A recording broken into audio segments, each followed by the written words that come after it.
तो आज का जो भजन है, आओ सत्संग मां खुदरो थाने बेरो पड़सी रे, आओ सत्संग मां संत सत्संग मां साचरो खुलासो करसी रे, आओ सत्संग मां।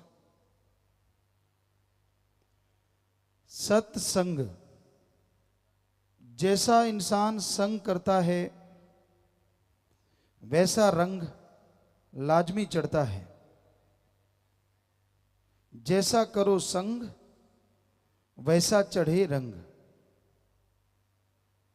जैसे खरबूजे को देख के खरबूजा रंग पकड़ता है, यह कहावत है जमींदारों में, किसानों में, कि खरबूजे को देख के खरबूजा रंग पकड़ता है।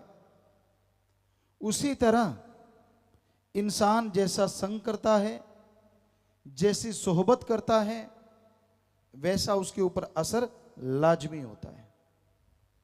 कोई जुआ खेलने वाले के पास बैठेगा तो ज्यादा देर जुआ खेलने से बचेगा नहीं, खेलना ही पड़ेगा एक ना एक दिन। कोई नशेड़ी का संग करेगा तो वो भी कभी ना कभी नशा जरूर करेगा। कोयले की खान में जाओ तो कालिक से बच नहीं सकते। नमक की खान में जो कोई जाता है तो नमकमय हो जाता है। इसी तरह अच्छे संग भी हैं। चंदन के पास नीम चाहे कितना कड़वा हो लगा हो, फिर भी उससे खुशबू आने लगती है। बदबूदार शराब, गंदे नाले जब गंगा जी में गिर जाते हैं तो वो बदबूदार शराब या गंदे नाले नहीं कहलाते, बल्कि वो गंगा जल बन जाते हैं। तो इसी तरह आप जैसा संग करते हो वैसा रंग लाजमी चढ़ेगा। बुरा संग कभी ना करो। एक शेर आपकी सेवा में अर्ज करते हैं। अगर पास अग्नि के बैठोगे जाकर तो उठोगे एक दिन कपड़े जलाकर। अगर पास अग्नि के बैठोगे जाकर तो उठोगे एक दिन कपड़े जलाकर। अगर पास फूलों के बैठोगे जाकर तो उठोगे कपड़ों में खुशबू बसाकर। आप किसी दिन आग के पास बैठ जाते हो, हवा तेज चलती है, आपका कपड़ा उड़ता है, आग पे लग जाता है, तो आग ने कपड़े को जला देना है। किसी और दिन फूलों के ढेर के पास बैठे हो, हवा तेज चलती है, कपड़ा फूलों के ऊपर लग जाता है, तो फूलों ने आपके कपड़ों में खुशबू भर देनी है। इसी तरह अगर बुराई का संग करोगे तो वो आपकी जिंदगी की खुशियों को तबाह बर्बाद कर देंगी। भले लोगों का भलाई का संग करोगे तो जिंदगी में अच्छाई नेकी पैदा होगी। और अगर सत्संग करोगे, जीते जी गम दुख दर्द चिंता परेशानियों से मुक्ति और मरणोपरांत जन्म मरण से मुक्ति जरूर मिल जाती है। इसलिए हमारे धर्मों में लिखा है सर्वोत्तम संग सत्संग है। श्री कृष्ण जी ने भगवान हुए, अवतार हुए, उद्धव को समझाते हुए लिखा है, हे उद्धव, ना ज्ञान पुस्तकों का पढ़ना, ना तप, ना त्याग, ना दान, ना जंगल पहाड़ उजाड़ों में हठ जोगी बनना, उनसे जीव भगवान को जल्दी नहीं पा सकते जितना जल्दी की सत्संग के द्वारा। तो इसलिए सर्वोत्तम संग सत्संग है। आप आओ, सुनो और अमल करो। सुन के अगर अमल करते हो, सुन के अगर मानते हो, तो यकीनन आपको खुशियां मिलेंगी, यकीनन भगवान की कृपा दृष्टि के काबिल आप बन जाएंगे। इसलिए सत्संग सुन के अमल करना चाहिए। और सत्संग में क्या समझाया जाता है कि आप अपनी बुराइयां छोड़ो। बुरी आदत जिसको पड़ जाती है ना, कितना ही जोर लगा लो छूटती नहीं जल्दी से। एक कहावत है, पशु रस्सा चबाना लग जाए,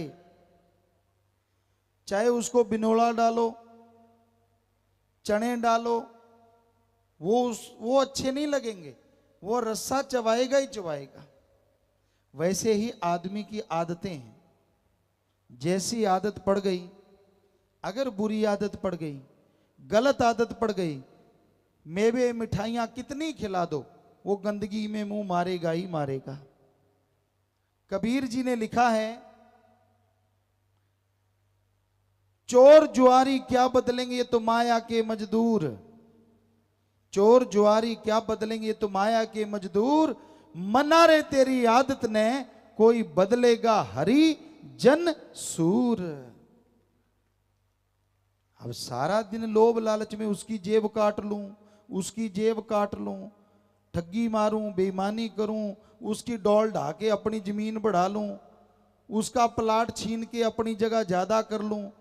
जो इसमें डूबे हुए हैं वो अपनी आदत खाक बदलेंगे, वो तो नरकों का रास्ता तय कर रहे हैं। कौन बदलेगा मन की आदत को? मना रे तेरी आदत ने कोई बदलेगा हरि, या तो भगवान बदल सकता है, या हरिजन जो उसके भक्त हैं, शूरवीर योद्धा बहादुर भी अपनी आदतों को बदल सकता है। वरना जैसी मानस को आदत पड़ जाए वो आदत छोड़ता नहीं। तो संत आते हैं आदमी के अंदर जो आत्म बल है, जो रूहानी ताकत है, उसको बढ़ाने के लिए, कि आपके अंदर भगवान ने घनी ताकत भर रखी है, पर वो दबी हुई है। जैसे दूध में घी है पता ही नहीं, धरती में पानी, फूलों में खुशबू, सरसों तिलों के दानों में तेल।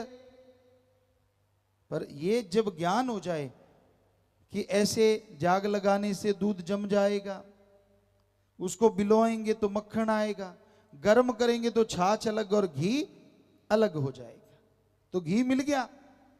वैसे ही भगवान ने सबके अंदर आत्म बल, हरि रस, अमृत, आबो हयात लबालब भर रखा है। पर ये राम नाम की जब तक जाग नहीं लगाते, ये हरि रस पैदा नहीं होता। और ये अमृत, ये हरि रस जब आदमी अंदर से चख लेता है, अंदर से ले लेता है, तो जन्मों जन्मों के पाप कर्म कट जाते हैं और भगवान की कृपा दृष्टि के काबिल इंसान बनता चला जाता है।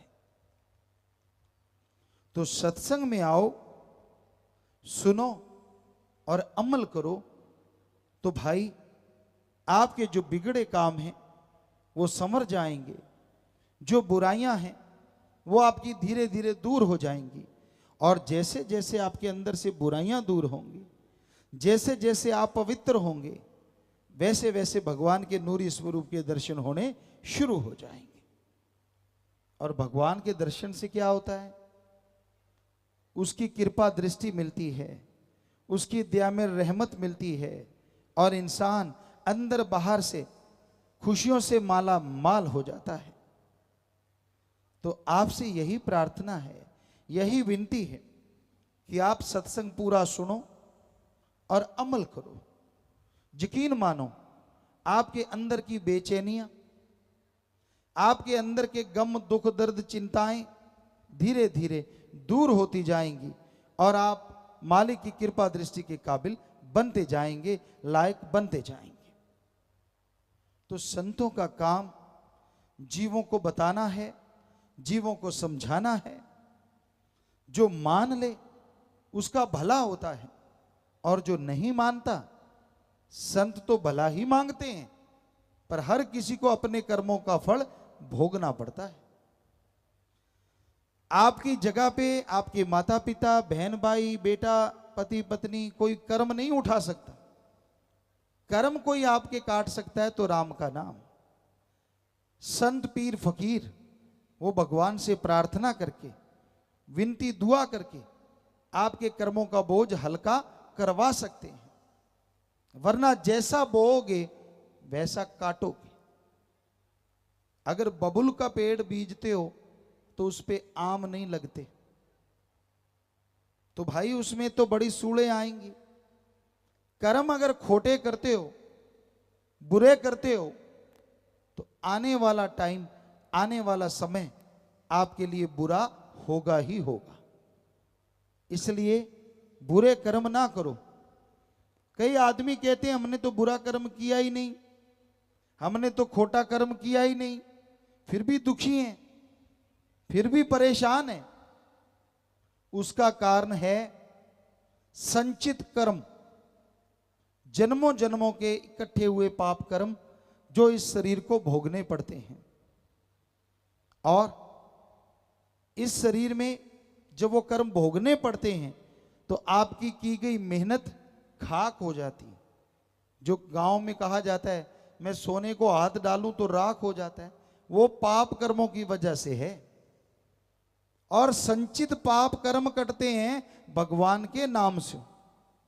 सुमरन करो, मेहनत करो। तो क्या लिखा है हमारे हिंदू धर्म में, हिम्मत करे अगर इंसान तो सहायता करे भगवान।